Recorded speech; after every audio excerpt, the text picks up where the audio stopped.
Hello dear friends, welcome to taste different channel. இன்றைக்கி வந்து colour capsicum rice எப்படி பண்ணலாங்கிறத பார்க்கலாம். என்னடா இது கலர் கேப்சிகம்னா கலர் சேர்த்துருக்கீங்களான்னு நினைப்பீங்க. கண்டிப்பாக கிடையாது.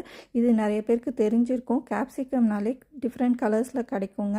ஸோ இப்போ வந்து ரெட்டு, ஆரஞ்சு, எல்லோ அது வந்து பார்த்திங்கன்னா ரொம்ப காரமாக இருக்காது, பச்சை எல்லோ. ஸோ அந்த பச்சை எல்லோ காரம் இல்லாத அந்த கலர் கேப்சிகம் வச்சு நம்ம வந்து இன்றைக்கி ரைஸ் செய்ய போகிறோம்.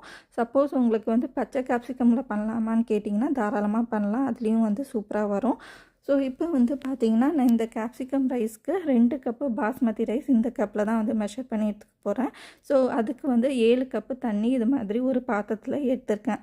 இது கூட 2 டீஸ்பூன் உப்பு, அதாவது 2 கப்பு ரைஸ்க்கு 2 டீஸ்பூன் உப்பு இதிலே சேர்த்துடணும். அதுக்கப்புறம் ஒரு அரை டீஸ்பூன் எண்ணெய் எதுக்காக சேர்க்குறோன்னா நல்லா வந்து ரைஸ் வந்து ஒட்டாமல் ஸ்டிக்கியாக இல்லாமல் வர்றதுக்காக தான். இதுக்கு பதிலாக நீங்கள் ப்ராசஸ்க்கு பதிலாக வடித்த சாதம் நீங்கள் 2 கப்பு இருந்துச்சுன்னா அது கூட நீங்கள் சேர்த்து போட்டு பண்ணிக்கலாம் டைரெக்டாக. இல்லைனா வந்து நீங்கள் இந்த ப்ராசஸ் ஸ்கிப் பண்ணிவிட்டு 2 minutes 30 seconds அந்த பாயிண்ட்லேருந்து நீங்கள் வந்து வீடியோ பார்த்தீங்கன்னா அங்கேருந்து நான் கேப்சிகம் ரைஸ் டேரெக்டாக எப்படி பண்ணுறதுன்னு காமிச்சிருப்பேன். ஸோ அதுக்கு நீங்கள் டேரெக்டாக போயிடலாம். சப்போஸ் நீங்கள் வடித்த சாதம் வச்சுருந்தீங்கன்னா, இல்லைனா இந்த மாதிரி நீங்கள் சாதம் குக் பண்ணி ரெடி பண்ணி வச்சுக்கோங்க.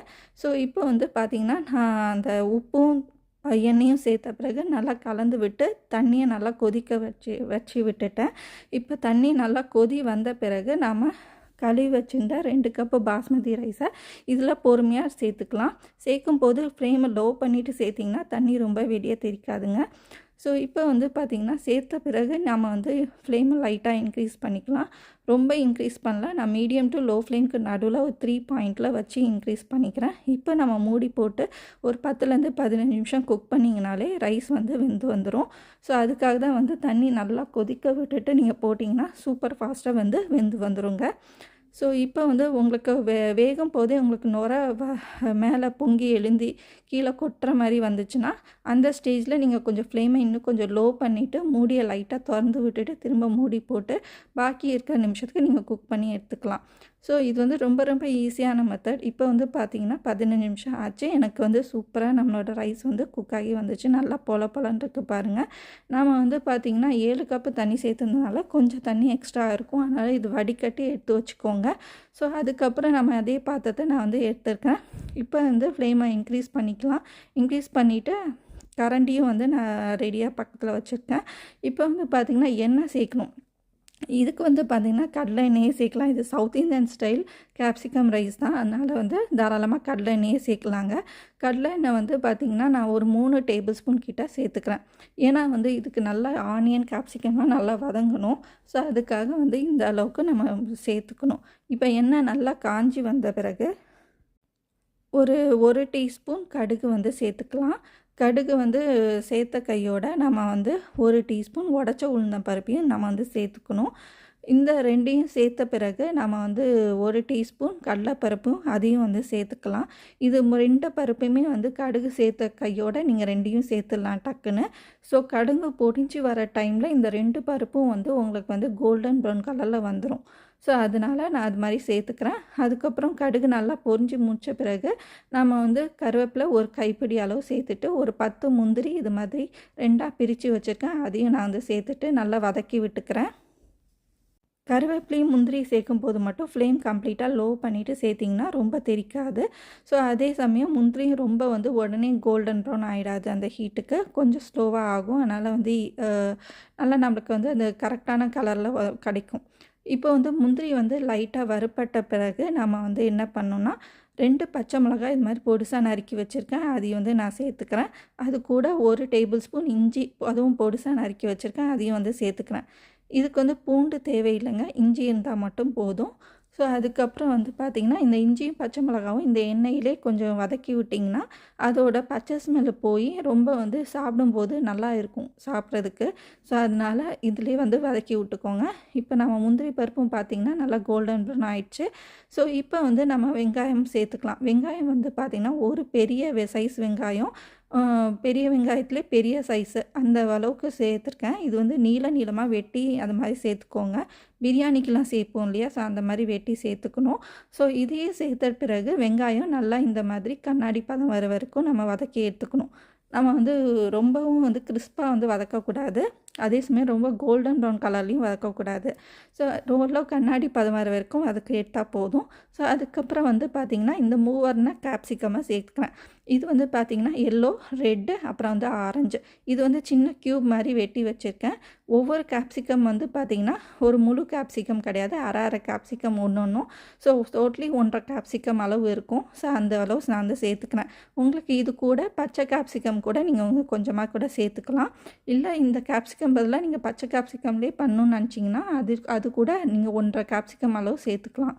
ஸோ இப்போ வந்து இந்த கேப்சிகமுக்கு தேவையான அளவு உப்பு சேர்த்துக்கலாம். ஏற்கனவே எண்ணெய் எல்லாமே வெங்காயம் வதங்கிறதுக்கே சரியாக ஆயிடுச்சு. அதனால் உப்பு சேர்த்து இது வதக்கிக்கோங்க.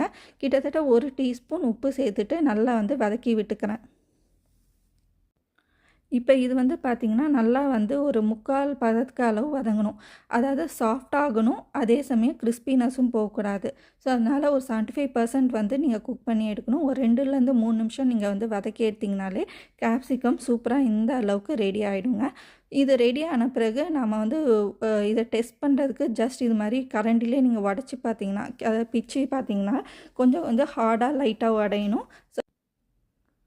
ஸோ இப்போ வந்து ஒரு அரை teaspoon Kashmiri red chilli powder, அப்புறம் வந்து ஒரு 1/4 டீஸ்பூன் மஞ்சத்தூள் வந்து சேர்த்துக்கிறேன். காஷ்மீர் ரெட் சில்லி பவுடர் பதிலாக சாதா ரெட் சில்லி பவுடர் சேர்த்திங்கன்னா ஒரு 1/4 டீஸ்பூன் போல் சேர்த்துக்கோங்க. இது கூட ஒரு அரை டீஸ்பூன் கரம் மசாலா சேர்த்துக்கணும். இப்போ சப்போஸ் உங்களுக்கு கரம் மசாலா வேணாம்னு நினச்சிங்கன்னா ரெட் சில்லி பவுடரே 1 டீஸ்பூனாக சேர்த்துக்கோங்க. ஸோ இதெல்லாம் சேர்த்த பிறகு திரும்ப இதுக்கு தனியாக உப்பு சேர்க்க தேவையில்லை. ஸோ இதுக்கு கம்மியான மசாலா தான் சேர்க்கணும். ஏன்னா கேப்சிகமே வந்து உங்களுக்கு லைட்டாக ஸ்பைசினஸ் இருக்கும். ஸோ அதுக்கப்புறம் இதை சேர்த்த பிறகு நல்லா வந்து திரும்ப வதக்கி விடுங்க. ஒரு 2 நிமிஷத்துக்கு வதக்கி விட்ட பிறகு நம்மளோட கேப்சிகமோட அந்த இது ரெடி ஆகிடுச்சு, மசாலா மாதிரி இருக்கிறது ரெடி ஆகிடுச்சு. இப்போ நம்ம ரைஸு சேர்த்துட்டு நம்ம மிக்ஸ் பண்ண வேண்டியது தான். இப்போ நான் 2 கப்பு பாஸ்மதி ரைஸ் வடித்து வச்சுருக்கேன்ல, ஸோ இதை அப்படியே வந்து நம்ம வந்து சேர்த்துக்கலாம். இது சேர்த்த கையோட நம்ம இந்த ரைஸ்க்கு தேவையான ஒரு கைப்பிடி கொத்தமல்லி பொடிசாக அரிஞ்சு வச்சுருக்கேன். அதையும் வந்து நம்ம இது கூட வந்து சேர்த்து அதுக்கப்புறம் வந்து கலந்து விட்டுக்கலாம். இப்போ நம்ம கலந்து விடும்போது ஃப்ளேமை வந்து மீடியம் ஃப்ளேமில் வச்சுட்டு நல்லா வந்து ஒன்றோட நல்லா மிக்ஸ் ஆகிற மாதிரி கலந்து விடணும். இது மாதிரி நல்லா மிக்ஸ் ஆகணுங்க. இது வந்து பார்த்திங்கன்னா கிட்டத்தட்ட ஃப்ரைட் ரைஸ் மாதிரி தான். பட் ஆனால் வந்து பார்த்திங்கன்னா இந்த கேப்சிகம் ரைஸு சவுத் இந்தியன் ஸ்டைலில் இந்த மாதிரி ஃப்ளேவர் சேர்க்கும்போது இன்னுமே வந்து டேஸ்ட்டாக சூப்பராக இருக்கும். ஸோ இது ஒரு பேச்சுலர் ரெசிபி மாதிரி நீங்கள் வந்து எடுத்துகிட்டும் போகலாம்.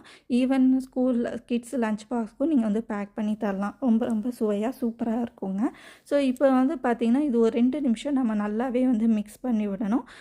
அது அப்போ தான் வந்து நம்ம வந்து போட்டிருக்க ரைஸ் அந்த கலரில் வந்து நம்மளுக்கு சேஞ்ச் ஆகி வரும்.